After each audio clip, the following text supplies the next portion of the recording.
Morning children. आज की हमारी पोएम है द फ्रॉग कोरस। और इस पोएम के अंदर फ्रॉग जो है, जो उनका ग्रुप जो रहता है, वो कैसे गाना गाता है। गाना गाता है मतलब कैसे वो अपनी साउंड प्रोड्यूस करते हैं उस समय भी जब सारी दुनिया सो रही होती है, हर एक प्राणी सो रहा होता है, यानी कि रात के समय। कॉरस वर्ड जो यूज़ किया गया है यहाँ पर आप देख सकते हो। कॉरस का मतलब होता है ग्रुप ऑफ सिंगर्स। जो ग्रुप ऑफ सिंगर्स होता है जो साथ में मिलकर गाता है, उसी को हम बोलते हैं कॉरस। तो यहाँ पर फ्रॉग्स के ग्रुप के बारे में बात की गई है जो साथ मिलकर गाते हैं। तो चलिए इस पोएम को हम पढ़ेंगे स्टैंजा वाइज और इसका एक्सप्लेनेशन भी साथ के साथ आपको मिलता जाएगा। So let's start. Come to the marsh when the fireflies glisten. Come to the bank and stop and listen. Big bass frog and little bass frog, some in the reeds and some on a log. Singing away in the big frog chorus, singing away in the pond before us. तो यहाँ पर पहले stanza के अंदर जो poet हैं वो हमें स्पीकर जो है वो हमें इनवाइट करता है, यानी कि लिसनर। लिसनर कौन है यहाँ पर? सुनने वाले हम लोग सब। आप बच्चे सुन रहे हो, मैं सुन रहा हूँ, तो जो भी इस कविता को पढ़ रहा है उसको यहाँ पर लिसनर कहा गया है, वो सुनने वाला है। तो स्पीकर जो पोएट है वो उनको इनवाइट करता है। कहाँ पर इनवाइट करता है? मार्श में। यहाँ पर वर्ड यूज़ किया गया मार्श। मार्श का मतलब होता है एक दलदल, जहाँ पर पानी रुका रहता है, यानी कि थोड़ा दलदली जगह होती है ना, हमेशा पानी रुका रहता है, उसको मार्श कहा जाता है। तो इन्वाइट कर रहा है वो मार्श में, वहाँ पर इन्वाइट करके वो बोल रहा है कि वहाँ पर कौन है? Fireflies glisten. वहाँ पर फायरफ्लाइज जो हैं, यानी कि जो जुगनू बोलते हैं जिसको हम हिंदी में फायरफ्लाइज, आपने देखा होगा ना, शाम के समय छोटे छोटे कीड़े जैसे होते हैं जो उड़ते हैं और रोशनी प्रोड्यूस करते हैं, उनकी बॉडी से रोशनी निकलती, चमकते हैं, वो उसी को जुगनू कहा जाता है।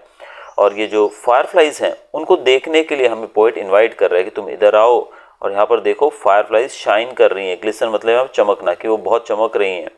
और वो कहते हैं कि यहाँ पर आओ और stop and listen. Come to the bank and stop and listen, कि तुम यहाँ पर आओ, थोड़ी देर रुको और सुनो। अब फायरफ्लाइज को तो हम देख ही रहे हैं, ठीक है, लेकिन वो वहाँ पर आकर हमें रुक कर सुनने को बोलते हैं। क्या सुनने को बोलते हैं? बिग बेस फ्रॉग, कि वहाँ पर फ्रॉग्स हैं जो कि बिग बेस, आपको पता है ना, जब आप म्यूजिक सिस्टम को यूज़ करते हो तो उसमें बेस और ट्रिपल का भी ऑप्शन होता है, जो आवाज़ को पतला किया जाता है और थोड़ा मतलब साउंड को थोड़ा हैवी करने के लिए भी। तो यहाँ पर कुछ फ्रॉग्स जो हैं उनका बेस कैसा है? बहुत ही बिग, बड़ा है, और कुछ है वो लिटिल बेस फ्रॉग हैं, इनकी आवाज़ थोड़ी पतली है। तो इन दोनों को आप सुनो। अब कुछ यहाँ पर फ्रॉग्स जो हैं वो कहाँ पर है? रीड्स के अंदर, यानी कि जो पौधे उगे होते हैं पानी के ऊपर भी, आपको पता है गंदा पानी जहाँ पर रुका होता है, स्टेगनेंट वाटर होता है, वहाँ पर काफ़ी सारे पौधे उग जाते हैं, उन्हीं को रीड्स कहा गया है।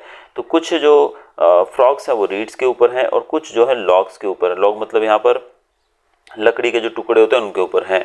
अब वो क्या कर रहे हैं वहाँ बैठे? वो एक साथ बड़े ही एंथुजियास्टिकली, बड़े ही उत्साह के साथ वो सब गाना गा रहे हैं। बिग फ्रॉग कोरस, यानी कि सब एक बहुत ही बड़ा झुंड है। अब वहाँ पर कितने फ्रॉग्स होंगे उसको तो गिन पाना मुश्किल है, लेकिन यहाँ पर कवि ने कहा है बिग फ्रॉग कोरस, यानी कि बहुत सारे वहाँ पर फ्रॉग्स हैं, उनका कोरस जो है वहाँ पर गा रहा है। Singing away in the pond before us, यानी कि हम वहाँ पर खड़े सुन रहे हैं और वो हमारे पास हमारे लिए गा रहे हैं। एक्चुअल में ये दर्शाया गया है कि कैसे कहीं पर अगर पानी रुका होता है काफ़ी समय से, तो वहाँ पर अगर आप जाते हो, वहाँ आप खड़े रहते हो, तो आपको काफ़ी सारे शाम के समय, रात के समय साउंड सुनाई देंगे। और वो सारे साउंड जो होते हैं मतलब ज़्यादातर फ्रॉग की टहटहाने की आवाज़ जो होती है, डराते हैं फ्रॉग्स बारिश के टाइम पे, खासकर आपने सुना होगा अक्सर, तो यही आवाज़ वहाँ पर सुनाई दे रही है। दूसरा स्टैंजा में देखते हैं क्या दिया गया है। Scores and scores of frogs in row, how many singers nobody knows. Shrill little fellow and big-voiced one, keeping so quiet till set of sun. And then when stars begin to peep, starting their basso and tenor and cheap. अब दूसरे stanza के अंदर जो कवि हैं वो क्या बोल रहे हैं? कवि कह रहे हैं कि जो scores and scores of frogs, यानी कि जो मेंढक हैं उनके स्कोर्स का मतलब यहाँ पर बोला गया है ग्रुप ऑफ 20 फ्रॉग्स। यहाँ पर इस कविता के अंदर तो 20 फ्रॉग्स के ग्रुप को स्कोर्स कहा गया है। तो कह रहे हैं कि बहुत सारे फ्रॉग्स, स्कोर्स एंड स्कोर्स, यानी कि उनके झुंड ही झुंड हैं जो कि रो में, यानी कि कोने कोने में, जैसे रो में आप स्कूलों में बैठते हो ना, कैसे आपका रो होता है, वैसे वो गा रहे हैं। अब ये नहीं पता है कि how many singers nobody knows, कितने सिंगर हैं ये तो कोई नहीं जानता है। कि आपको पता है कितने मेंढक वहाँ पर गा रहे होंगे? उनकी आवाज़ सुन के भी हम अनुमान नहीं लगा सकते हैं।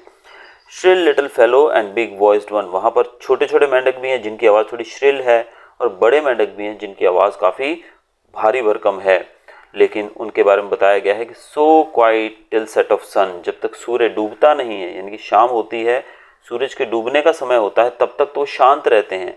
लेकिन जैसे ही सूरज के डूबने के बाद चांद उगने तारे उगने लगते हैं, इनकी तारे दिखने लगते हैं ना, आपने शाम का समय कैसे देखा होगा कि शाम को क्या होता है, सूरज के डूबने के बाद धीरे धीरे अंधेरा होता है और आसमान में हमें तारे दिखाई देने लगते हैं।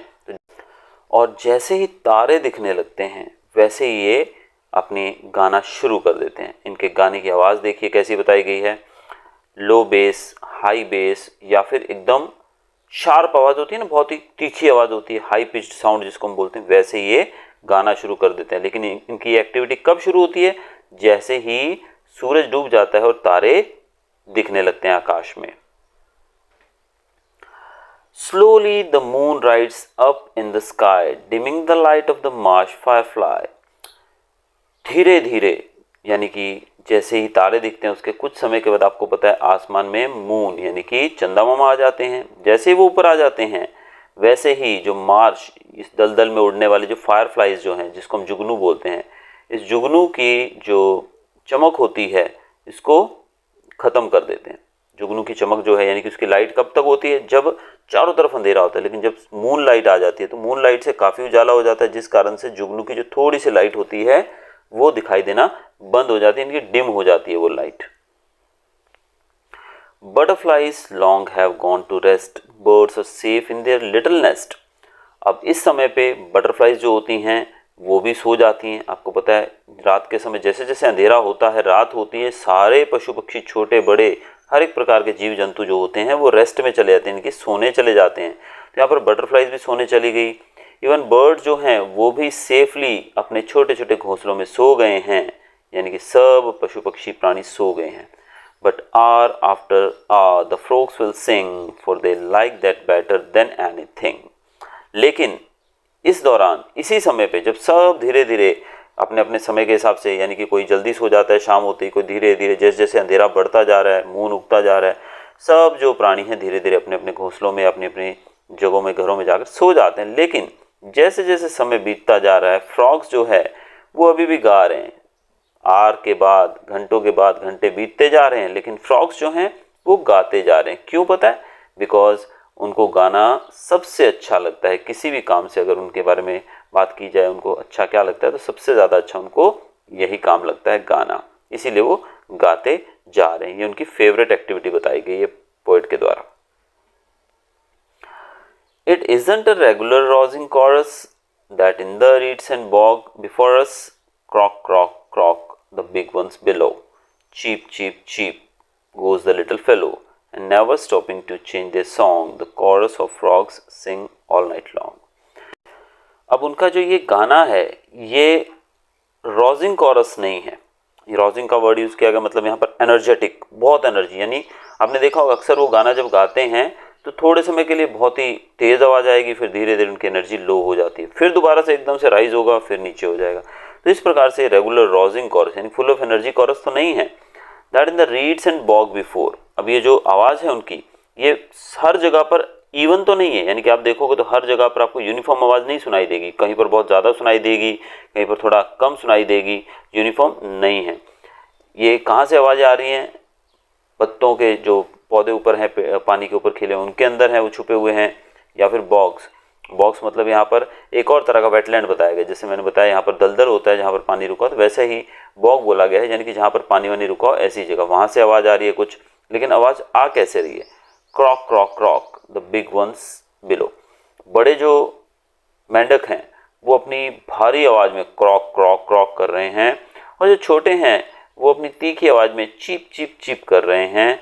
लेकिन उनके गाने के अंदर जो सबसे समानता है, जो एकता उनके गाने के अंदर, वो ये है कि never stopping to change their song, कि वो रुकते ही नहीं है अपने गाना चेंज करने के लिए। वैसे आप कोरस को देखा होगा, जब ग्रुप ऑफ सिंगर्स गाना गाते हैं तो अक्सर उनका जब गाना पूरा हो जाता है फिर वो रुकते हैं, फिर अपना नया गाना जो है उसको स्टार्ट करते हैं। लेकिन यहाँ पर ये जो मेंढक हैं ये बिना रुके, बिना अपने सॉन्ग को चेंज किए गाते जा रहे हैं। The chorus of frogs sings all night long. और ये जो कॉरस जो है पूरी रात गाता है, यानी कि ऐसा नहीं है कि इन्होंने 1 घंटा गाया बाद में सो गए, 2 घंटा गाया बाद में सो गए। ये जैसे ही सूरज डूबता है तब ये गाना शुरू करते हैं और पूरी रात ये गाते रहते हैं। अब यहाँ पर जो फ्रॉग है, कवि ने देखिए उसकी आवाज़ में भी कितनी खूबसूरती को ढूंढ लिया है और बताया है कि रात जो एक डरावना एहसास होता है, सब चीज़ें खाली हो जाती हैं, बाज़ार मार्केट हर चीज़ खाली हो जाती है रात के समय, लेकिन मेंढक जो हैं उस समय भी एक लाइवली एटमॉस्फेयर क्रिएट करते हैं, जनरेट करते हैं अपने कॉरस से, अपने गाने से। तो ये थी हमारी कविता, इसको लिखा है रूपर्ट एस हॉलैंड ने। अगर आपको अच्छा लगा हो वीडियो तो चैनल को सब्सक्राइब कीजिएगा, वीडियो को लाइक और शेयर करना भी मत भूलिएगा। Till then goodbye, thanks for watching.